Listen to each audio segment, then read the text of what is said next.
big and small, especially the SMEs, which are a major part of the supply chain in this part of the world. Is our culture prepared for this transformation, which we have to accelerate?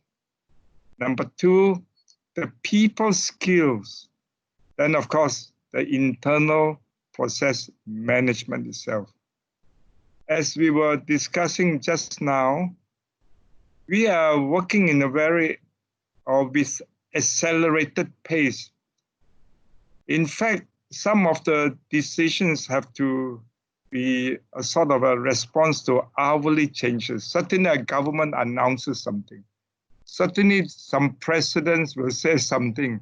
And we have to figure out, this is more than just information. This is something that really disrupts and possibly destroys my business. And have I really the capability and the mindset, and above all, the cash, and of course the ROI to go into digitization. And at this moment, is my government behind me in this transformation? I can't go it alone.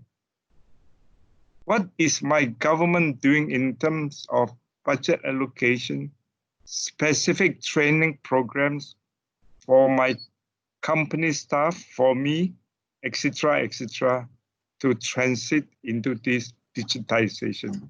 So the three experts, each of you comes from different background, but have this common interest, which is very exciting. Aryan from Amsterdam, he is a strategist in supply chain management and has a good feel of ASEAN and APEC countries. And of course, Shamir from Singapore is a great award winner, brilliant student from NUS, and a techno entrepreneur. And of course, Professor Marco, I like his research in halal supply chain, which is somewhat unique. So we will listen to the three of you to give us the insights, the challenges, and alert us to the opportunities. So please, the first speaker is Aryan, then followed by Shamir, and Professor Marco will wrap up the discussion. Okay, the time is yours. Thank you, Professor Dr. Chan. Let me share my screen.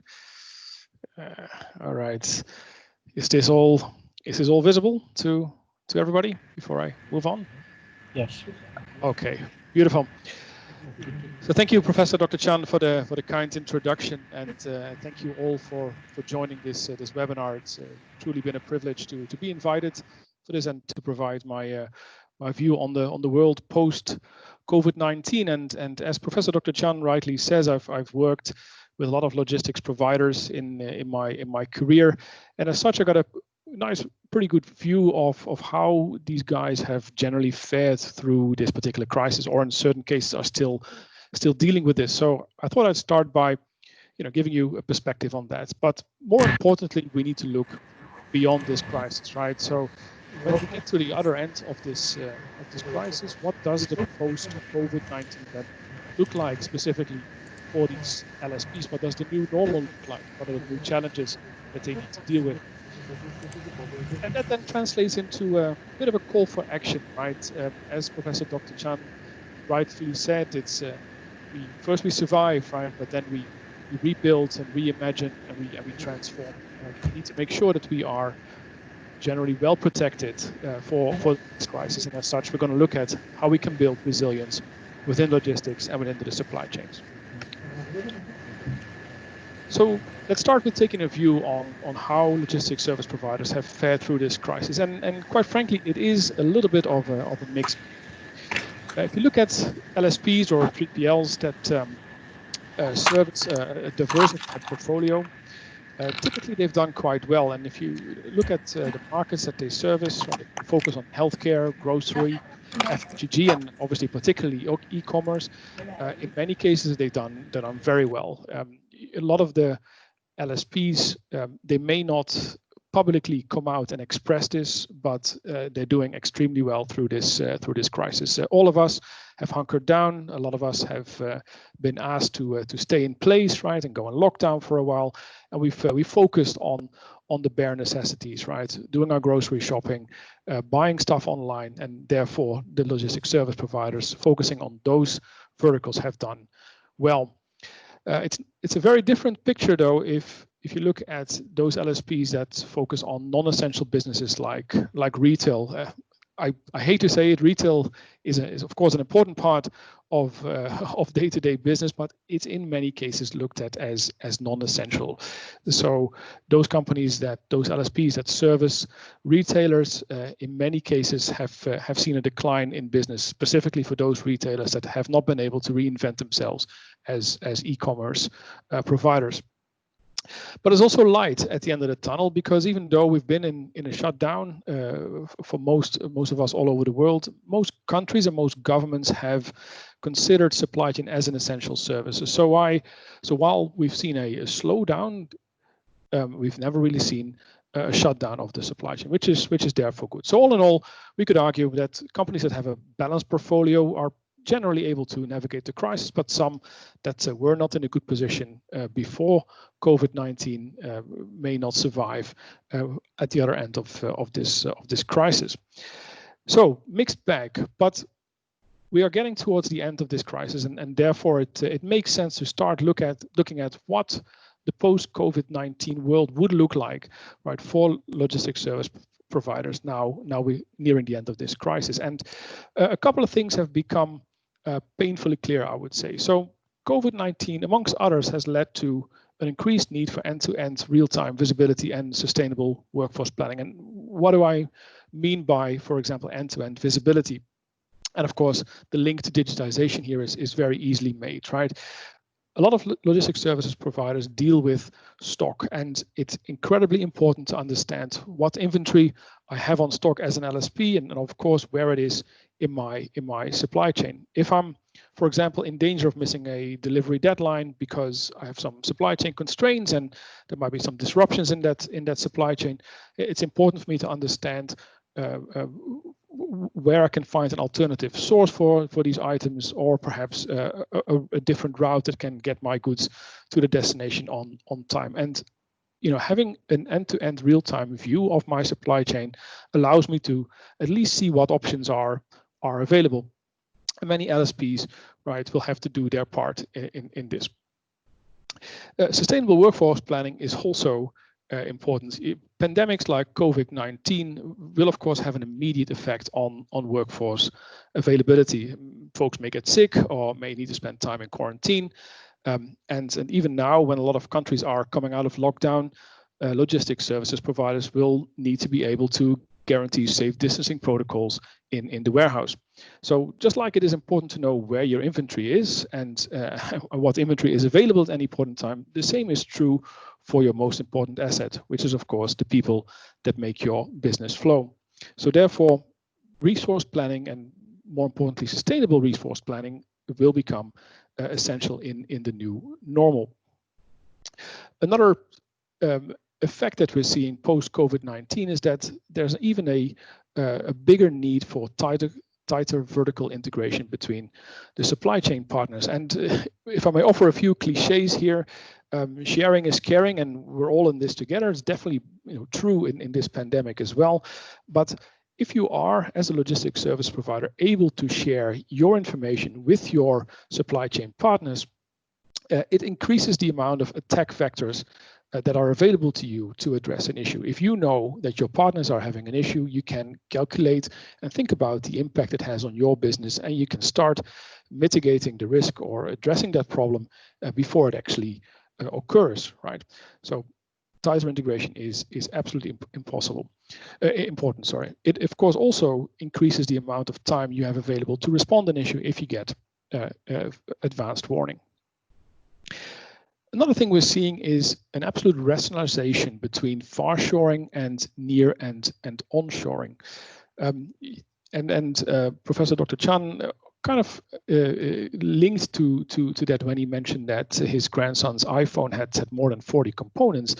And I've actually a similar example here. I looked at the amount of miles and hops that a Wimbledon tennis ball goes through when it makes its way ultimately to the holy grounds in Wimbledon. So the actual tennis balls are manufactured in the Philippines and once done, of course, transported to the UK. But all the raw materials actually come from 11 different countries. Malaysia is providing the rubber in this particular case.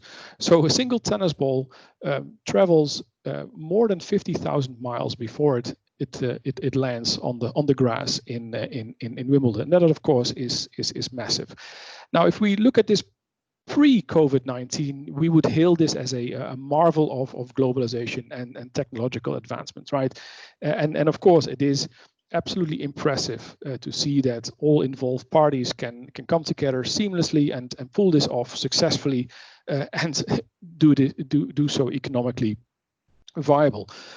But now we're on the other end of that, under that crisis, and this supply chain is breaking down. So we're looking at this now very differently. We see, for example, as represented on this picture, 14 different supply chain legs, transportation legs that can all be individually interrupted and disrupted, and many of these indeed have been disrupted during COVID-19.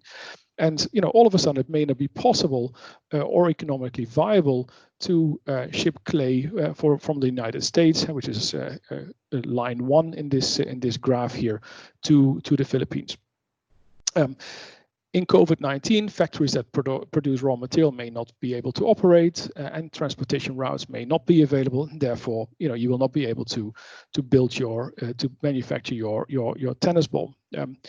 I read an article the other day of a car manufacturer that says it takes about 2,500 parts to build a car, but only one part to not build a car. And something similar is true here, right? All these individual parts are essential to make a tennis ball, but there's many chances for disruption. So a lot of companies now, given this post-COVID-19 situation, have started looking at their supply chain differently, and this tennis ball is a perfect example of this, right? How can I, for example, build that same tennis ball, right, closer to home, with products that are closer to me, with less manufacturers, right, with less suppliers and shorter supply chain hops? Now, if I can do that, then I'm starting to de-risk this supply chain, and therefore, if and when this crisis hits, and the next crisis hits, I'm better prepared. And if I may offer a little lesson here, something that at least I conclude out of this whole COVID-19 situation, I think in many ways COVID-19 has provided us with a very precious lesson, right? It showed us exactly where we as a species were vulnerable, but also where our business practices and our supply chains were vulnerable. So now we come out of this crisis, we absolutely need to heed these warnings that this crisis has provided us with. We've already paid our dues. We've already paid a very pretty penny to get to where we are, and really now it's up to us, all of us, to prepare for the next crisis. And whether that's another pandemic, a natural disaster, some geopolitical unrest, or whatnot, something will come up, and we better be prepared. And there is an absolute. Sorry, I think I just stopped my presentation accidentally. Sorry. There is an absolute need to prepare for the next disaster that is coming, and digitization is absolutely one way to go. So we'll see examples a little bit later in the presentation on how to do that. Another thing we saw and see now is an absolute rise of e-commerce. E-commerce was already booming before COVID-19. It has absolutely taken off in many countries all over the world, also here in Southeast Asia, and it has reached new heights. If we can't go out to shop, we'll go online and we'll get our goods anyway, right? It has also given us a renewed focus within the logistics world on last mile delivery. And last mile delivery is an interesting part in transportation. It's in e-commerce, for example, is the only really touch point, the only real touch point that matters, right? Because it is the one hop, the last hop that your goods go through before they get delivered to you and handed over to you at the front door. So getting it wrong means, you know, as a customer, you'll be unhappy, right? Looking at it from a planning point of view, it's an expensive leg to do. Someone has to pick up your item and deliver it to your home, and it's a hard problem to plan, because a lot of TMS systems have typically overlooked it because there's many different providers, and it's a very changeable situation, and that means it's hard to schedule. And I suspect now e-commerce is taking off. This problem will be looked at again, and we'll start looking at more economically viable alternatives for this. Another area where we see an increased focus is in robotics and automation, right?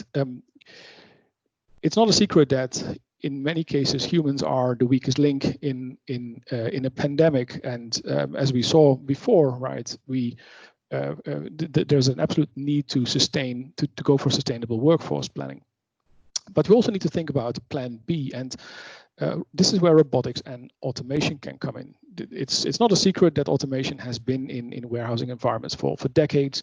RF guns, forklifts, ASRS systems, conveyors, sorters, etc. have been there for many years, but they all kind of require still some level of human interaction to operate. And autonomous robots and automation is kind of taking over there, and there is a whole slew of new technologies that are available to help us with that. And then last but not least, AI, machine learning, and control towers and the autonomous supply chain. And I understand for many this may be a little bit further away, a bit more esoteric maybe, but you know, data, as they say, is the new oil, right? While visibility tools will absolutely help spotting issues early and allow you to identify possible remedies, a heavily interconnected supply chain produces so much information and data that making sense of it all, let alone drawing sensible conclusions out of it, can become a daunting task. And it requires, you know, data scientists with logistics domain expertise to do the heavy lifting. And this is where AI and machine learning can come to the rescue, right? Minds brighter than most of us on the call, definitely brighter than mine, have worked out what the parameters are that affect certain logistics problems, and have created algorithms capable of plowing through vast amounts of data as produced by the various interconnected systems to spot issues at their earliest warning signs, and then suggest what can be done to remedy them. And doing this over and over again means that these algorithms get better and better and better, and as a result, the decisions that they make and the recommendations that they make become better and better and better as well. Control towers then are designed to present that analysis and recommendation in a very condensed form and across many interconnected solutions, so that actions can immediately be taken.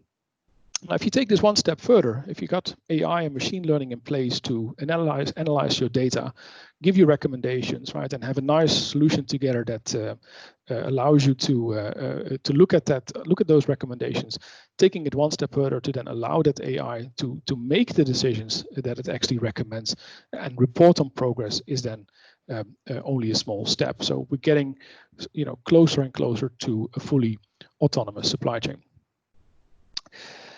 So that brings me to my almost final slide here. So if you are a logistics service provider and you find yourself, you know, in trouble, and you're wondering, what can I do, right, to survive, reimagine myself and transform and build some logistics in my processes, you know, what is the roadmap that I need to follow? And before I offer some suggestions here, I want to start with mentioning that cutting cost and headcount is no longer a sustainable surviving strategy. I understand in times of crisis, we all hunker down, cut cost, right, and protect our cash flow as a means of survival. And absolutely, as far as a short-term solution is concerned, that's what a lot of companies do, and probably the only option available to them to actually survive. So understood. But in the long term, that's not viable. It's already been estimated, due to the rise of e-commerce, more and more logistics service providers will need more and more headcount to service the increasing demand, right? So investments are going to be needed, whether it's in workforce or in automation, in order to service the upcoming boom. So some of the solutions that are out there that can be used to get on that path of resilience are, for example, the following. So we already talked about how to do sustainable workforce planning, and there are very nifty solutions out there to do labor management planning that look at what's the demand, and what are the orders, for example, that need to be shipped out or sent out the next day or the next week. Look at the availability of the workforce, look at what the skill set is that this workforce brings, and what the demand requires, and then puts that together in a nice plan. These solutions have been out there for many years, right? Another thing you might be able to do is to think about implementing a warehouse management system or a transportation management systems. What these solutions do is they maximize the asset productivity and deploy best practice processes. And it sounds simple, but there's a lot of ways to service an order through a warehouse, or to receive goods in and put it away. But there's only a few ways that do this in the most optimal manner, by making the best use of the resources that are out there, and these solutions can help you with that. In addition, once you've implemented one of these solutions, you're on the path to digitization, right? You have a real-time, online, on-demand overview of your inventory, right, which allows you to see where your stock is. You can see what your workforce is doing, right, and it sets you on the path to integrate with other supply chain partners, both upstream and downstream, in the logistics supply chain that you are working in, right? So again, absolutely critical to do so. And last but not least, and this may be a step that you could look at taking once you have implemented a WMS and a TMS, and once you've connected yourself into that further supply chain, you should look at engaging your supply base. And what we see a lot is that supply chain logistics providers, right, have access to vast amount of relevant data. They quite often understand better than their customers, right, how their customers' supply chain work, and they can monetize and they can weaponize their supply chain with that particular data. Do the analysis that is needed, do the data analysis, use the tools that are designed for that, right, and unlock the secrets contained within. So, and this I'd like to end with a beautiful quote that I kind of live by myself, and which I think is applicable in this particular case as well. This Chinese proverb suggests that the best time to plant a tree was 20 years ago, and the second best time is now. COVID-19 has given us a warning. This is a general repetition for the next crisis, which will come. So the time to act is now, and we can see where the world is heading. We can see the solutions that are available to us. The roadmap will be different for everybody, but we need to do something. Sorry, and with that, I like to thank you all and hand back over to Professor Dr. Chan. Thank you. Thank you so much, Aryan. You have given us some deep insights and a very comprehensive coverage of the challenge. Thank you. I have a question to ask you later, and this concerns the dilemma of cost control and having a budget to invest for the future. This is something which is very difficult to resolve. I'll come back to it. No problem. Later. So I now like to invite Shamil to present his views. Sure. Let me just share my screen. Give me a second.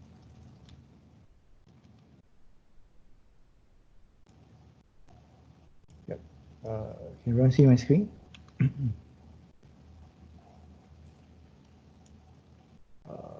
Mic test. Everybody see my screen? Yes, it's Okay. really visible. No Okay, problem. cool. Thanks so much. Yeah. So first of all, thank you so much, Prof. Dr. Paul Chan, Jevan, Marco, Aryan as well for the opportunity to speak. Pretty excited to share. I think Aryan nailed a lot of the things on the head. COVID-19. It's what is the joke? Who has been more effective at digitalizing things? Is it the CEO, the CTO, or COVID-19? And the answer is COVID-19, right? So. Okay, so today I'd like to share from a software provider technology partner point of view, how we see the supply chain, and I also have a couple of case studies to show the impact this has made and also the impact of technology. Yeah. Let me start with this slide.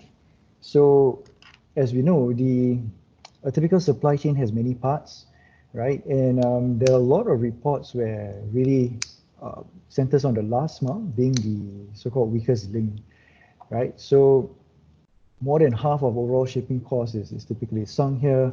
And as a lot of you would know by now, there's typically no visibility or data for this last mile. Right, so it might be perplexing, like how would this be possible, right, in 2020, in the era of everything digital, right? Simple reason, most supply chain owners, or what we call brand owners here, they are completely on top of the first mile, right? First mile being, how do you assemble the goods, like the 42 component parts to make the iPhone, or the parts to make the tennis ball, right? So that is typically down pat, right? They have the right sourcing, eco-friendly sourcing, even local sourcing, right? The middle mile is typically down pat as well. They typically have visibility over the port-to-port movement, whether it's by air, land, or sea. The last mile, though, usually is invisible for the simple reason that they will outsource it to us, right? Third-party logistics providers, who in turn would typically outsource it to small, medium businesses who then do the local transportation, right? So this is a big reason why. So a typical shipper or a brand like Apple would have all its users on a system like S4HANA, for example, an SAP system, right? And all the stakeholders there will have a role in that system until the last month, right? And simple reason is the software licenses is too costly for the 3PLs to also use it, right? So that last month typically operates offline, outside of the system. And what does that last mile look like? I don't have to elaborate here. It's typically chaos. I know a lot of us, in the space, in this scene, it's quite normal to get literally more than 100 phone calls a day just asking the same question, right? Loss or missing proof of delivery is very common. Last I heard, it's about a 30% loss rate, which is insane, right? Because if there is no proof of delivery, as an LSP, you can't invoice the shipper. And the shipper also is not able to invoice the retailer, right? So what it ends up being is that you have these long cash-to-cash cycles, right, to get back this POD, right? And the net result, of course, if there are stockouts due to poor management of the ground, is you get retail stores stock out and not just toilet paper, right? It could be from rice to essentials, right? And the net result is, of course, a poor brand image. Yeah. So, just to highlight a bit, there's technology out there. So a control center, as Aaron mentioned, is critically important. So Visibly is one of the many options out there. So we provide this control center for the last one, right? So you can review all the LSPs, route plans in real time through this dashboard, and you get a full digital audit of every delivery. So what typically happens is every driver will have a login. So, okay, a not so well-kept secret is the fact that every driver, when they download the app and they use it, it's actually being tracked, right? So actually, this replaces the need to have an in-vehicle tracker, what some of you might know as GPS tracking, right? Simple reason is you already have that in the phone, right? The phone is actually a lot more sophisticated than a black box vehicle tracker. So actually, this does that job and it's free, right? And of course, when you track the person, just like how you can see, the fast food coming in, whether it's from GrabFood, Deliveroo, or Food Panda, the same thing should be available to professional logisticians, right? So we provide that visibility when we track. Okay, this is a typical schema of what it means to digitalize a supply chain. I won't go into the nuts and bolts, but I think the key takeaway is that, yes, we need to digitalize a supply chain. And actually, yes, this is what it will usually look like, right? The ideal case is there should be an enterprise resource planning or warehouse management system there, right? And then you need a TMS. So at the most basic, as Dr. Aran emphasized several times, you need at least a WMS and a TMS, right? Whether the WMS also functions as an ERP or vice versa is completely up to you, right? So this here is just an example of ERP with a WMS. So this here is the S4HANA 1909 edition, and it comes with an embedded warehouse management module, and therefore a TMS like us would just simply talk to it using APIs, right? Okay, this is the first of 3 case studies I thought I'd highlight. This is an example in Indonesia. So there's this cooking oil brand called Bimoli. You might see it here. It's something like our knife cooking oil brand, right? So they, they produce, they own all the palm oil plantations. They own that first mile and the middle mile, right? The bottleneck that they had was everything seemed to go into chaos in the last mile, right? So they wanted to digitalize that, right? And this is essentially what they managed to do, right? And you can see here, if you zoom in, this driver is using the mobile app in his phone. And this was a picture of us successfully gone live a few weeks ago, actually, right? So indeed, they have therefore achieved complete visibility over the last mile, right? So they also therefore have a 100% rate of the proof of delivery. So no more loss or missing or taking 4 months to come back in 4-ply POD, right? And no more long cash-to-cash cycles, which is good news for everyone.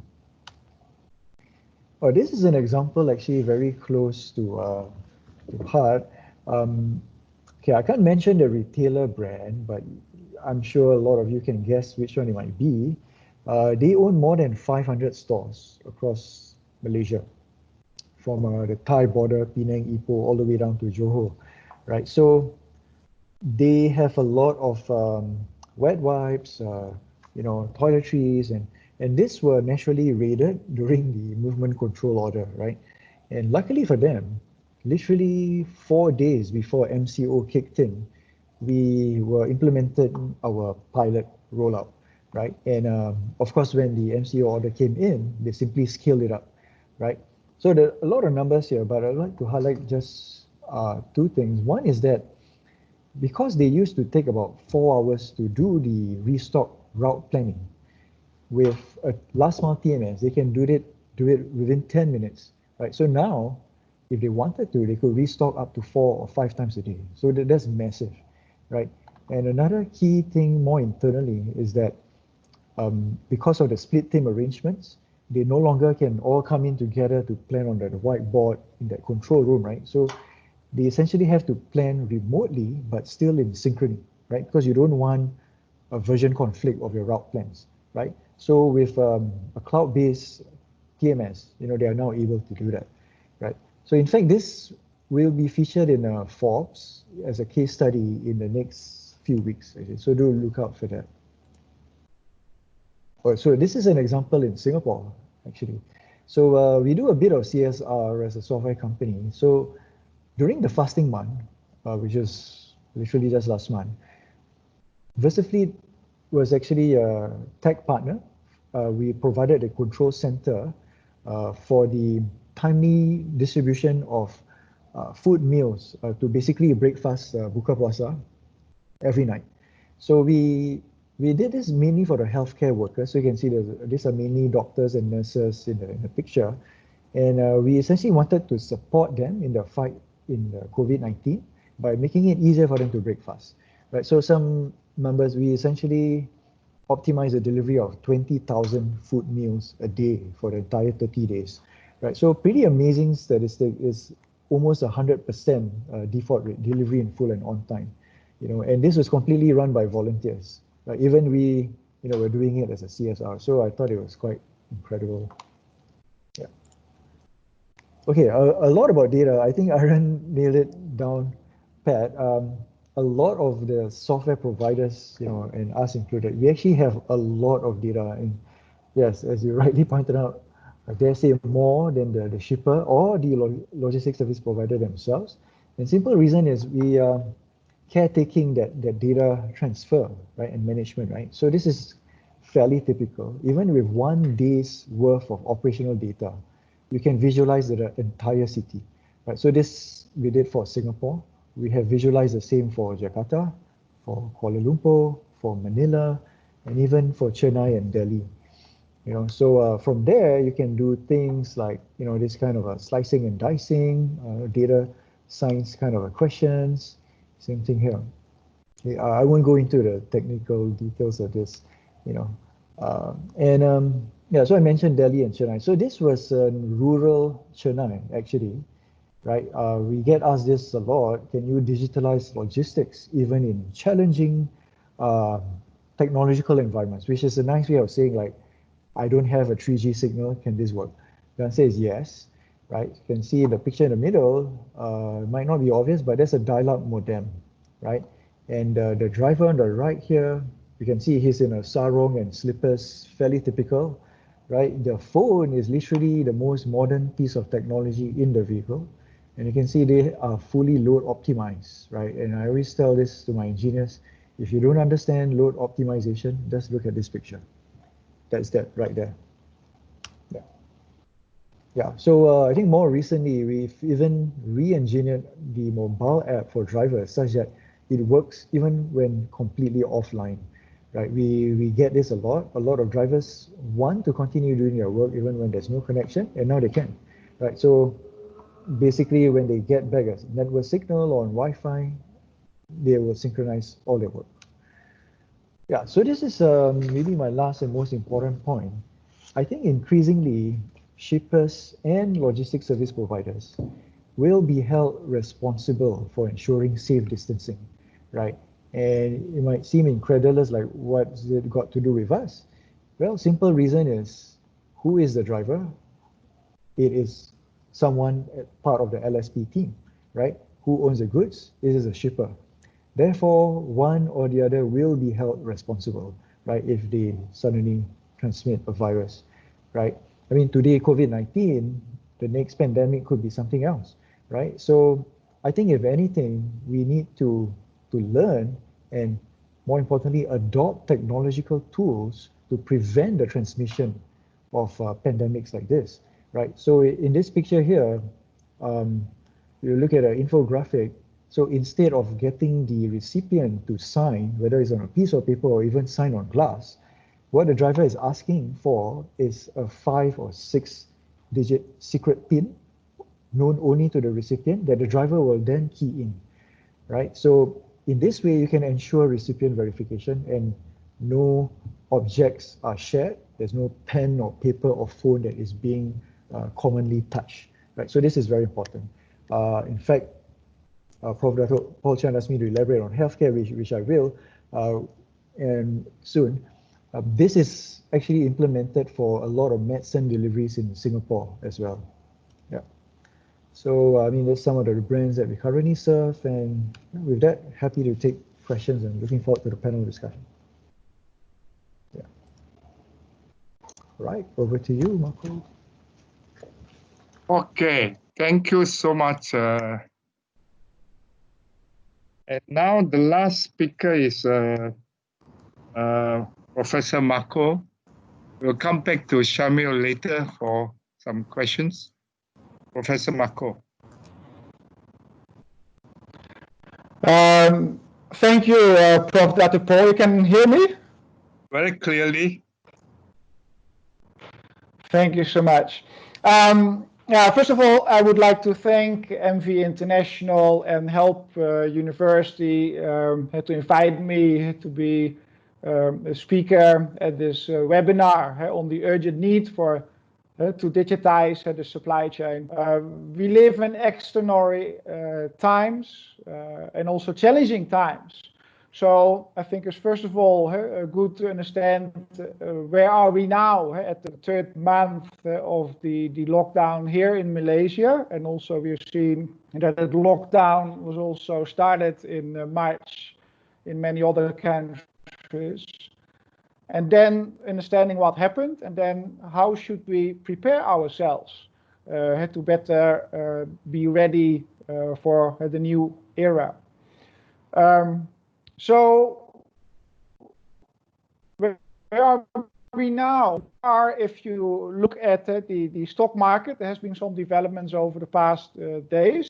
But I think what is maybe even a better way to understand what is going on is to look at the Purchasing Managers Index. The PMI index is a measurement of the prevailing direction of the economic trends in manufacturers based on a monthly survey of the purchasing managers. It measures new orders, inventory levels, production, supplier deliveries, and employment. And what you clearly see that if you look at the situation of the world, it's deep red. So if it is in the red colors, we talk about a contraction. If it is in the green colors, we talk about an expansion. So even China is still not in an expansion mode. So these are worrying figures, which give an indication of the choppy waters we are heading into the coming months.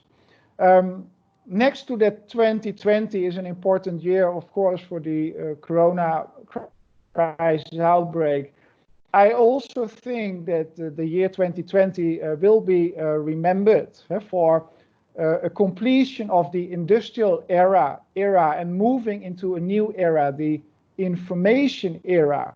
So I think 2020 will be a very hard breaking point into a new era. So what happened over the past months? We had the lockdown in March, and suddenly it was not only a people lockdown, but also an industrial lockdown. So companies were not allowed to produce. Companies had difficulty sourcing products, and companies had difficulty distributing products. So this supply chain came to a halt.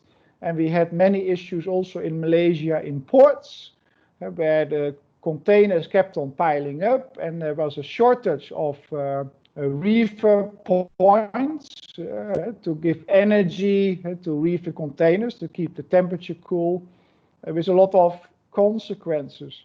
What we also saw in the months in March and following, that there was a massive shift to e-commerce. E-commerce for the consumers that moved to deliveries by motorbike brought to their homes, but also industry switched to e-commerce. And what is the impact of e-commerce for companies? That it means normally when you bring products to outlets, these are a limited number of orders, right? But many products in an order. What you see with e-commerce, that there are many big orders of small quantities. So this means an explosion in the number of order lines. And when there's an explosion in the number of order lines, this is very, very difficult to manage based on a paper-based system. We have seen the perspective of Arjan, who started his talk about the different perspectives on logistics service providers. Some are doing well, some are in trouble, that are serving, for example, in the fashion and other areas of retail. In Malaysia, what we have seen over the past 10 years, there was a big systemic underinvestment in IT and automation. Over the past year, it was on average less than 2% of the revenue that logistics service providers were investing in automation. The automation that was being practiced was a lot island automation. So we had a freight forwarding system, we had a different warehouse system, and also a different freight management system for transport. poor developments of supply chain control towers. And not many logistics service providers have a supply chain control tower to manage end-to-end supply chains. Often logistics service providers created their own system instead of buying best practice systems from IT experts that are focused on logistics system. They were often creating their own systems in-house and therefore not embracing best practices of the industry. There was also a lack of automation, as a lot of companies, logistics service providers in Malaysia were depending on cheap labor, import labor, had to run the operation. So they have delayed a lot of investment in automations as they were using cheap labor in the warehouse operation. What we also have seen is that logistics service providers, as compared to brand owners, are not very strong at risk management. So they might be sometimes quick to react, but they don't have proper risk mitigation plans and crisis manuals. And that needs to change in order to be a more robust and a resilient partner for brand owners.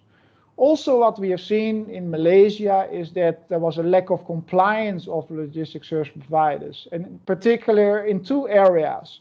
First of all, in halal certification. There's a halal logistics standard in Malaysia already since 2010, and only a small fraction of logistics service providers are halal certified. According to the Malaysian halal standard, it's mandatory to segregate halal from non-halal in transport and storage. And surprisingly, little logistics service providers provided those services to the halal industry. A second aspect is sustainability. Sustainability, although now you can argue the main priority is the COVID-19, I think sustainability is still on the agenda, and also after COVID-19, it will be back on the agenda, and I think double in size. Especially when we go to e-commerce, a lot of deliveries to the consumer and a lot of small deliveries to industries. We cannot afford that for every delivery there's another motorbike going on our streets, so that in every street we have 50 to 100 motorbikes every day moving into. I think then we're doing something wrong. So city logistics is something we need to look at after COVID. The health crisis is completed, and the logistics industry should work on projects, and I think it's also good in Malaysia that pilot projects start in city logistics to reduce the number of small shipments into cities. Solar energy is another important one. Warehouses have big space, a big roof space, so we should look at, can we not harvest sun energy instead of using electricity from the grid. I think logistics service providers need to address that. Failing to do that, I think they will be heading in choppy waters. There are a lot of logistics service providers in Malaysia, so there might be also a shakeout for logistics service providers that are not investing in these three areas. So for the industry, what are important themes post COVID-19? E-commerce compliance. So instead of working on a paper-based system with carbon prints, 5 copies, you bring along on the delivery and chop and signing and bring copies back and then give it to administration to register and then get the payment system started. That is old school, and that process is time to be replaced with proper automation and IT solution. If a logistics service provider wants to properly support brand owners, you need to develop a proper supply chain control tower where you have a proper visibility end-to-end of a supply chain to support your customers of the logistics service provider. A lot of new technologies are affordable for the industry. Sensors, smart labeling, robotics, the price of robotics are getting cheaper.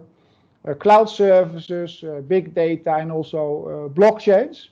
Various pilots have started about 7 years ago to leverage blockchain technology in supply chain. Very successful pilots, and now you see that blockchain is being implemented and an important instrument for the logistics industry.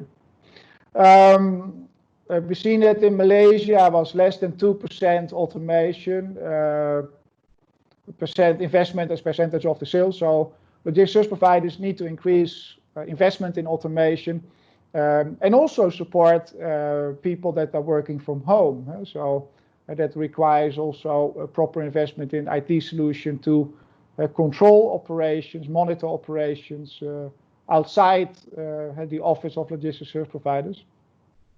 As we are moving into economic uncertain times, there's also a possible increase of crime rates in the country.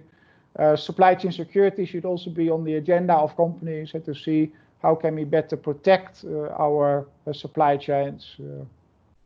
Some final thoughts I would like to share with you.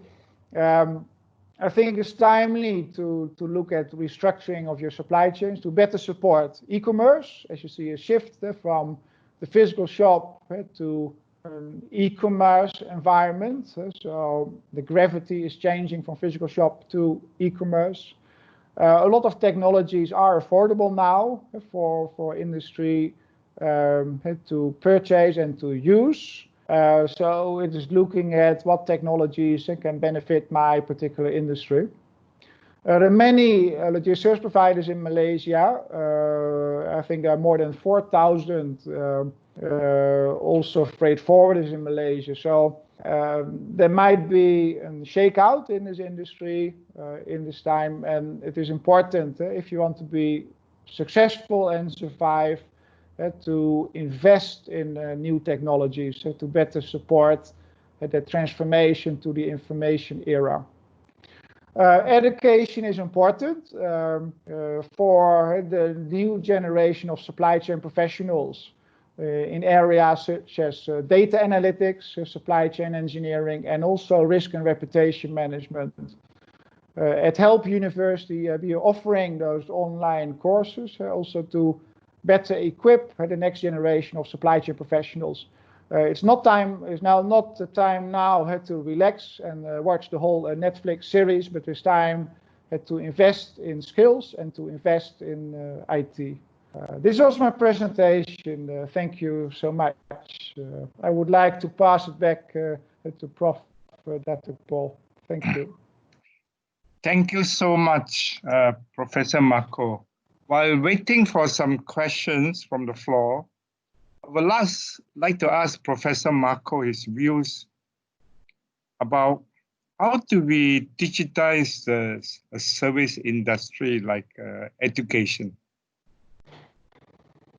As part of the value-added chain, you see we have partners, franchise. So at Help we have been doing that already. So we're offering online courses for the industry, which is very important. So you need to embark on the process of continuously learning for the industry. So we are doing this both through physical classes and also online classes. And we support that through our infrastructure which Help developed. In fact, Help received a few weeks ago a 5-star rating of our online classes available, so which makes Help Universities one of the leading universities that is ready for online learning. So I think it's the future also of education where you are more flexible in choosing your time for learning and invest in learning. And a lot of people need to work during daytime and they not have always time to travel to universities. So by providing the flexibilities by universities to get teaching at the location where they want, at the time they want. Those are great benefits that we are offering by help for the industry. Because it's now time, as we are transforming from the industrial era, which we are leaving behind. I mean, it was extended by moving production to cheap labor countries, but 2020 will be a hard line into the information era. So it's now time for people to learn, to get new skills, to be prepared for the new era. Yeah, thank you so much, Prof. That means we actually need to create a new ecology that would include the government and the various regulatory bodies, professional bodies, our partners, users like the students, parents, employers, and related groups. Because we need to have this ecology of communicating among ourselves, because education is highly regulated, and what we produce need to be known to the employers immediately or directly involved, because employers accept to be like you, thanks to you, to be represented in some ways in our system. Otherwise, we merely go on producing graduates which are not relevant to these sectors. So maybe the integration of the value-adding chain is therefore needed in the education sector. Yeah, and also, if I might add, I think the advantage of Help University is that a lot of our faculty are people from the industry.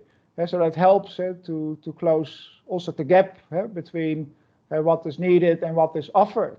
So I think that's one of the advantages of Help University, that you have very strong faculty with industry people.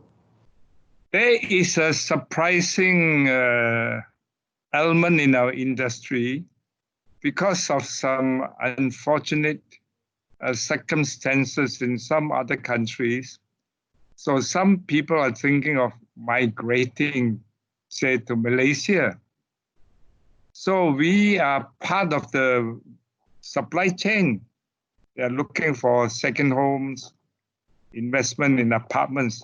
So a very important secondary question is, hey, what about education in the international college or your government schools, etc., etc. So through serendipity, we are part of that supply chain indirectly. So we play a complementary role. Okay, Shamir, I want to ask you about how we move forward in the healthcare system, especially since the demographics indicates that a few hundred million in China itself will be 60 plus, for example. So the insurance, the pharmaceutical, medical equipment, the very nature of hospitals, hospital management, and of course, all the business analytics about epidemiology and so on and so on. You know. So what's your view about this? Thank you. Which will be the center? Is it Singapore or China? What? US?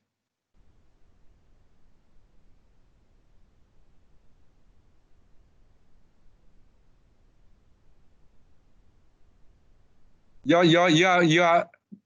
have to unmute. Oh, okay. sorry. Okay. Can you hear me now? Yes. For asking me the question. No. Can you hear Okay. me? No. Someone in the meeting. Yes.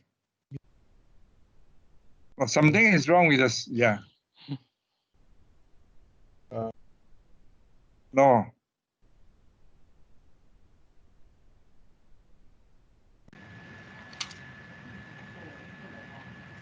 Can't hear you, Shamir. Can you unmute? Can you hear? Yes. Oh, cannot again. Maybe someone can stop muting me. That would be great. So, Okay, thank you for not muting me anymore. Yes, thanks. Can you guys hear me now? Yes. Yeah. I think probably someone thought I'm like an audience trying to say something. Okay, so on the healthcare question, yeah, yeah, I did spend about actually 5 years in healthcare.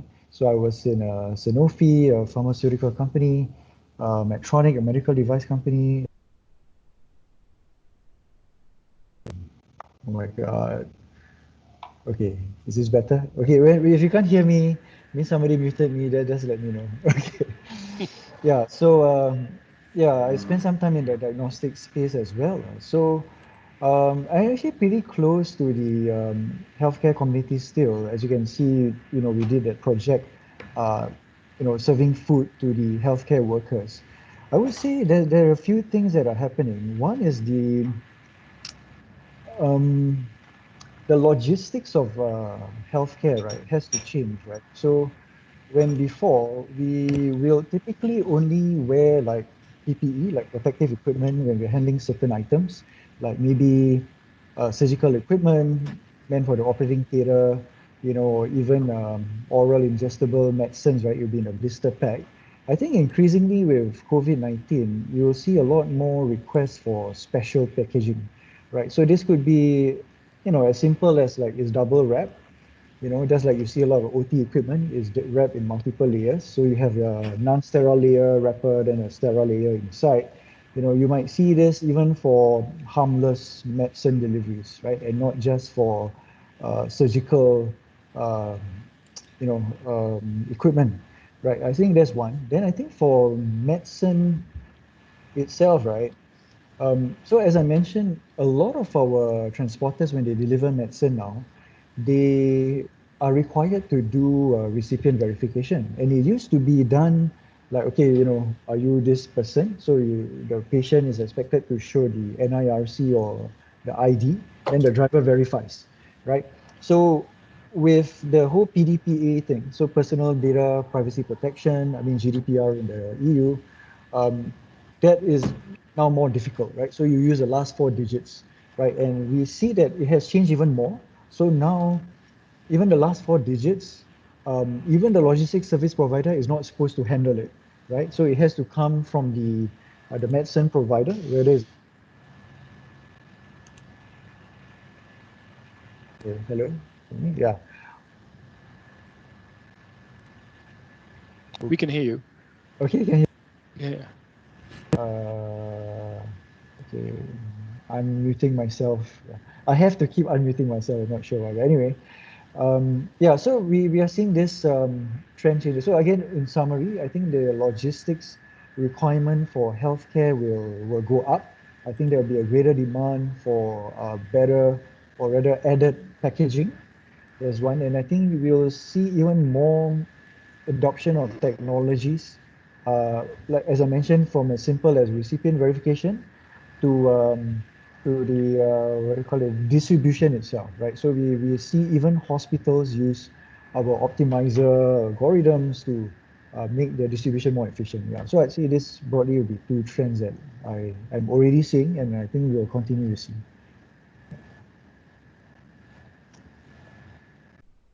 Mhm.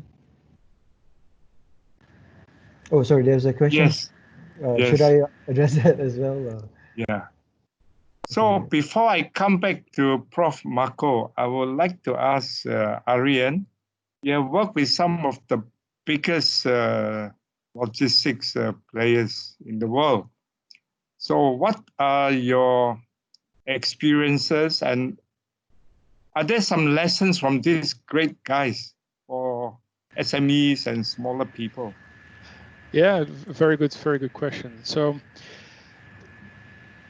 when I worked with companies like DHL, CJ Logistics, Toll in Australia, right? They all have one thing in common. They set out a vision where they want to be in the next 3 to 5 years, and then they break that vision down into small little steps that they have to undertake to get there, right? And so that's just good planning at the end of the day. But what is critical in being successful in doing this, and obviously being able to hit the finish line successfully in this process as well, is to really understand what it takes to go through, you know, this kind of digital transformations, right?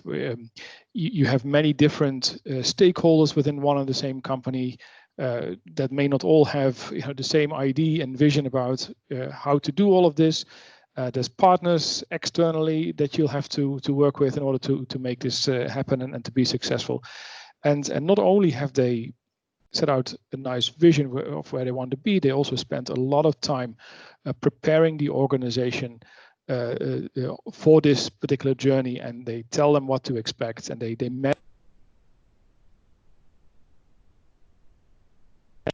I'm unmuting myself now.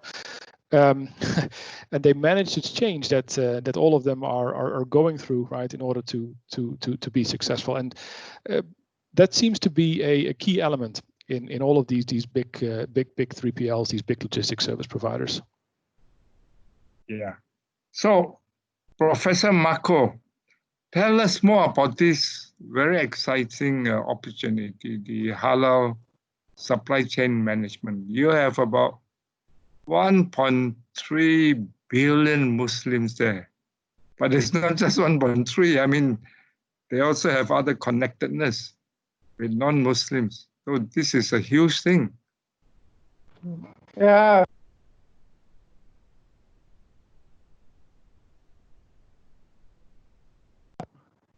Thank you, Prof. Paul.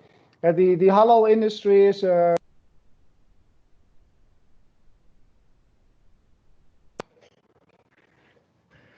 thank you. I'm trying again. It keeps on muting. Thank.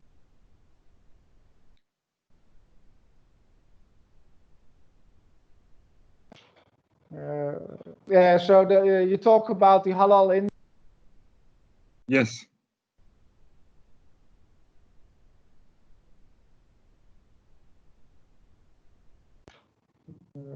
The halal industry is indeed a fast growing industry.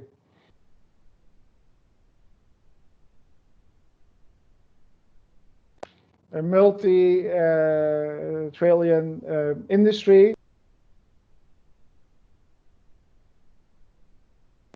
Not only in food, but also non-foods. Also in pharmaceuticals and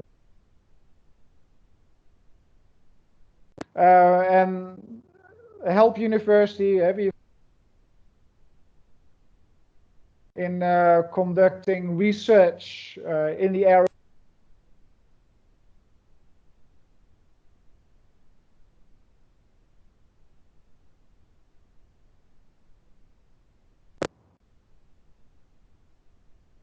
You can hear me? Yeah, better. So at Help University, we conducted research on halal.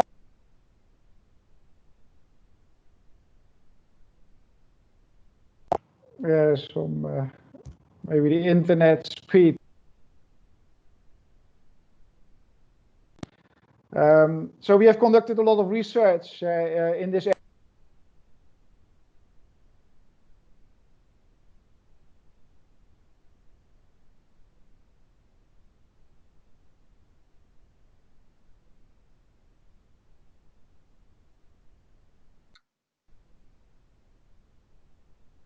I think we have some technical errors at the moment. Okay, I think our next topic is how to improve our internal supply chain management. Okay, I think for the moment, we will leave you alone, and we would like to invite participants from the floor. You can ask us questions. You don't have to text. You can ask us. Yes, we welcome the attendees to ask questions. There was a question from Dr. Henry Lim. I saw that. I think Dr. Henry Lim was asking. Yeah, my question is, what industries are amenable to full digitalization of their supply chain? I mean, I can see that the larger large value, large volume type of industries like automotive, pharmaceuticals, FMCGs, they seem to have very mature digitalized systems. What other industries are amenable to full digitalization, including the last mile as well? Thank you.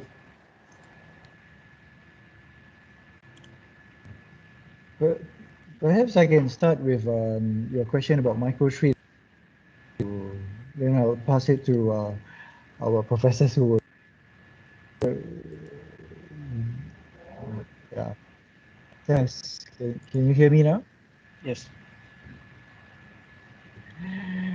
Yeah, okay. I'll just keep clicking unmute so I can speak. Okay. Yeah, so to the question about which industries, yeah, I think you're exactly right. Some verticals do seem,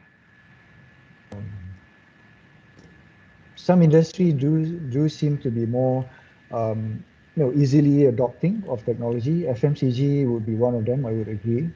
For micro traders, yes, I think if anything now, right, the volume of the goods being shipped will matter less and less, right? Because what COVID's impact on supply chain has been is that even, I mean, we've seen just today, cosmetics brand, they do halal cosmetics actually. Marco might be very interested.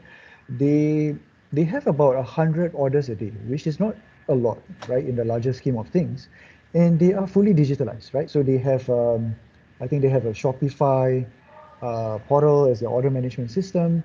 They use a little inventory management system, which is like the WMS, and then they have,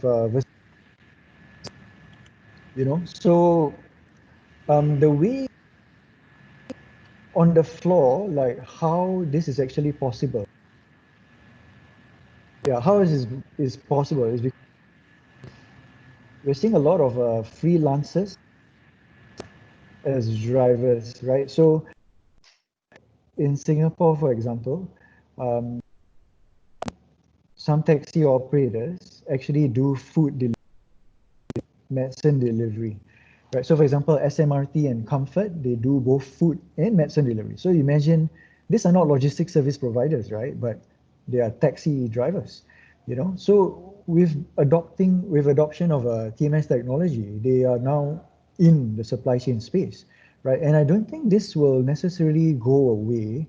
So in Singapore, we allowed that as a regulatory bubble, and it's supposed to end by end of June, right? I mean, we're still mid-June, so we're not sure yet whether our government will extend the regulatory approval to allow taxi drivers to continue doing, but it won't be surprising if they were to extend it, maybe even to the rest of the year. Yeah, yeah. I'll let Aryan and Marco answer the rest of your question, the other parts of your question. Yeah. No, I largely concur with what you. I think these days, the threshold to on a digital journey is very low. You need a mobile phone and have some kind of internet connection, and you can hook yourself up with in the cloud, right? A TMS or an e-commerce system as provided by Shopee, Lazada, and many others. So, for the gentleman asking the question, I actually would like to reverse it. I think there is very few industries and verticals that are not amenable to digitization. And just to hook into what Dr. Marco said, the era of industrialization is behind us. We've passed that, right? It's digitization, and those verticals and those companies that are not embarking on that journey will definitely be left behind. I think all the prerequisites are in place and are achievable and within reach of pretty much all parties involved. If I may add to that, Arjan, I think when talking about halal industry, it's very important for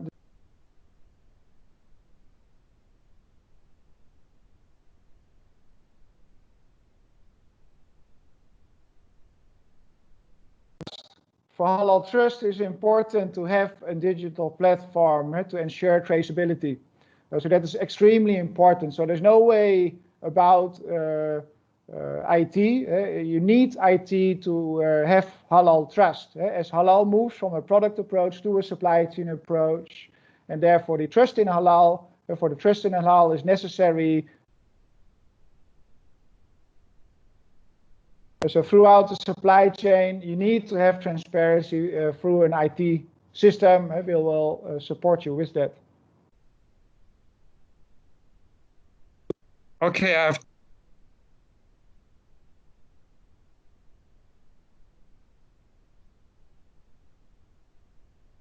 You'll have to unmute yourself, Dr. Chen.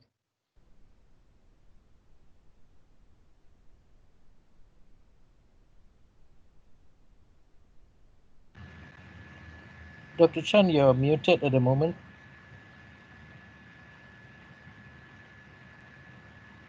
I have two questions for the. There's a virus attacking us. COVID-20. Yeah. So very quickly, China is digitizing every of commercial life and social life. What are the lessons from China? Number two, what do we learn from Alibaba's model?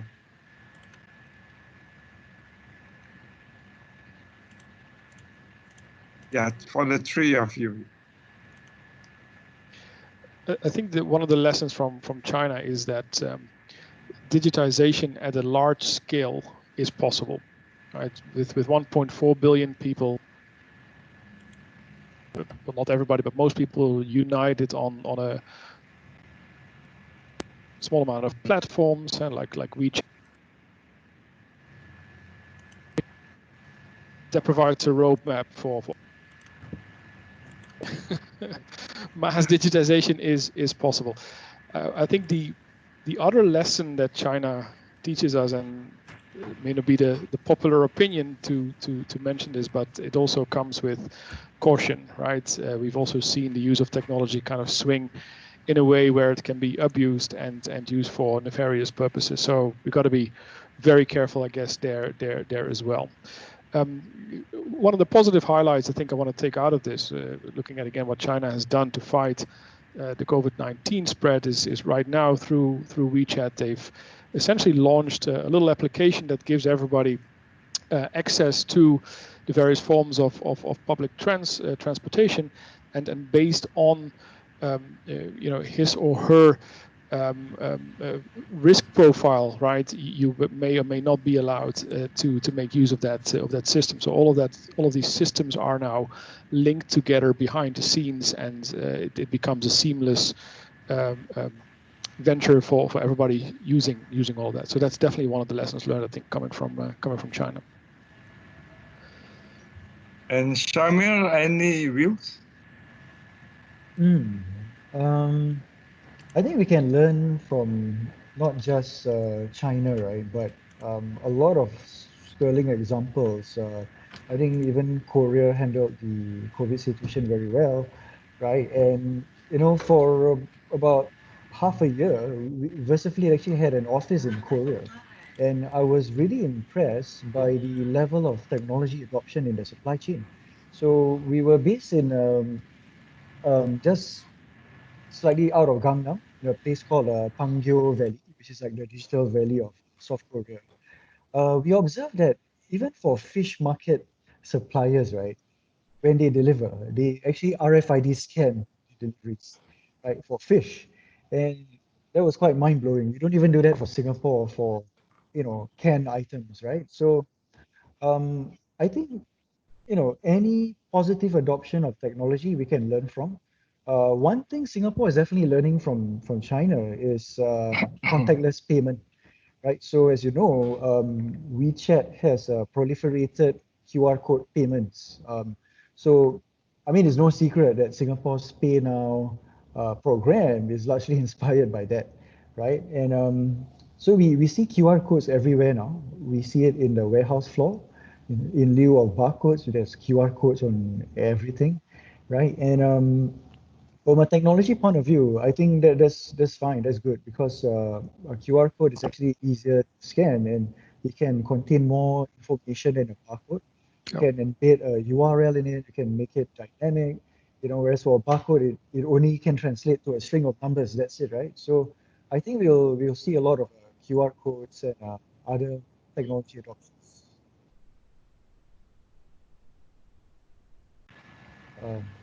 Okay, there's a question from Ashira. Would you like to ask a question, Mr. Ashira?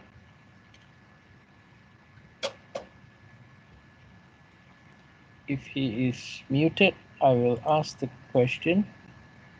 Is Malaysian industries ready towards this full digitalization transformation in the short-term period?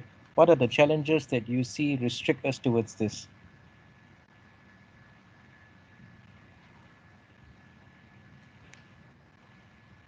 For who's this question? It was open, so I would leave it to. Oh, I can otherwise share some thoughts.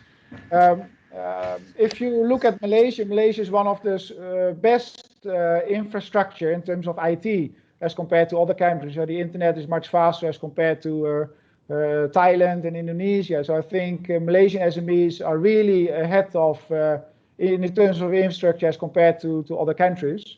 Also, we have a very well functioning SME Corp to support SMEs. So we have a good IT infrastructure and also a good government support network.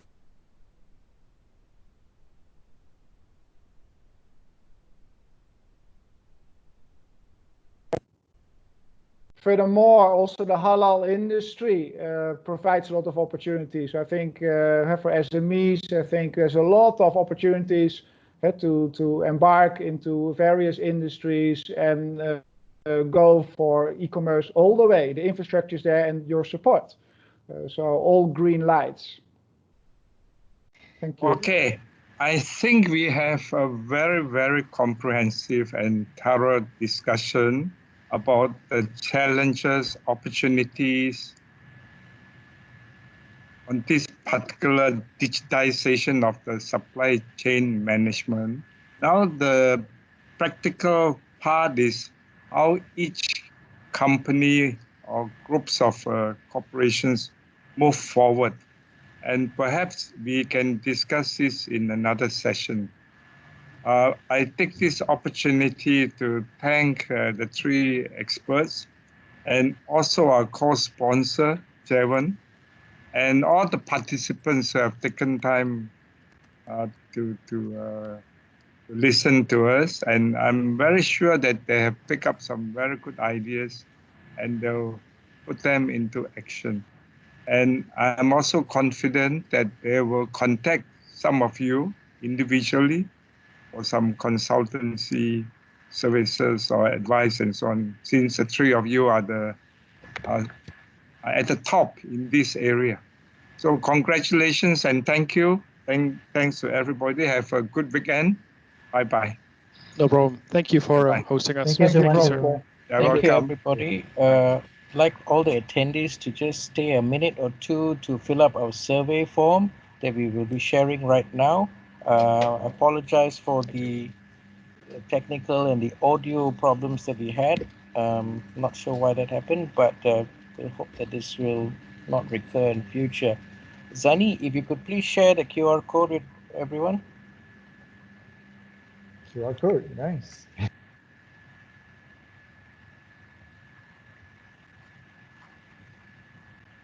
Full screen, Zani. Okay, if you could just scan that, give us your feedback, and we hope that during our next session, we'll see you again. Wish to thank everybody for joining us today and hope to see you in our next session, okay?